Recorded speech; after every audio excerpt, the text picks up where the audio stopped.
Buongiorno cari amici e benvenuti anche oggi a Analyze Flash del vostro maledetto veneziano. Come avete visto dal titolo, oggi parleremo dei soliti pipponi, dei soliti polpettoni che girano sia sui social che sui soliti canali di regime, le solite narrative. Come vi avevo già spiegato il Marietto, per chi lo segue dal 2012-2010 più o meno, quando tutti pensavano che arrivasse giù il salto quantico, gli extraterrestri colorati, gli angeli, gli arcangeli, vogliamoci tutti bene, le paroline magiche, insomma tutto questo minestrone New Age che ha invaso il nostro modo di pensare e di vivere. Beh, in quel momento lì il vostro maledetto veneziano in alcuni gruppi sui social parlava già della parolina magica del Marietto, e cioè farvi scorti alimentari, farvi scorti di vitamine, farvi scorti di melatonina, insomma, vi stava già dando la dritta giusta perché aveva già spiegato che prima sarebbe dovuto chiudere qualche casa da gioco e poi dopo i russi avrebbero invaso l'Europa. Voglio ricordare che l'Ucraina come superficie è il doppio dell'Italia. Lo ripeto, l'Ucraina come lo Stato ucraino come superficie terrestre è il doppio in chilometri quadrati che l'Italia e ha un 25% in meno di popolazione. Noi siamo sui 60 milioni e loro sono sui 44 più o meno. Sono già usciti sfollati dall'Ucraina più o meno ufficialmente 4 milioni di persone che non hanno moneta perché la loro moneta non è riconosciuta dagli altri stati e quindi praticamente sono usciti a mani vuote, molti di questi. Quindi, e questo è il primo puzzle, no? Cioè la Russia praticamente ha invaso una parte dell'Europa con ufficialmente 160.000 soldati.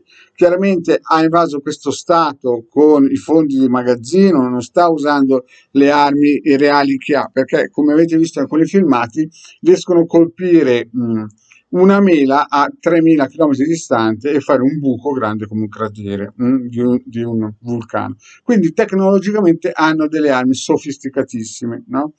Al di là di quello che si sente nei giornali di regime, questa guerra non è che un giorno si è alzato il signor Putin e ha visto il sole, la giornata nera e ha detto invadiamo. È un piano chiaramente prestabilito da parecchi anni. Qui intanto metto anche un sigillo di protezione perché visto che ci sono alcuni che seguono il Marietto e vedono che il Marietto le azzecca, mi chiedono qual è in questo momento, al di là del ciondolo magico, al di là del sesto sigillo di Marte, che è prettamente per protezioni personali.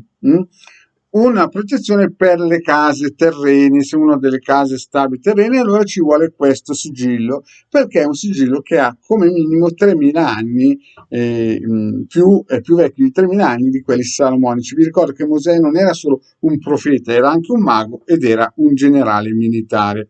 Quindi lui le cose quando le faceva sicuramente le faceva in modo corretto, visto che la parola o il nome Mosè ci è arrivato dopo 6-7 mila anni.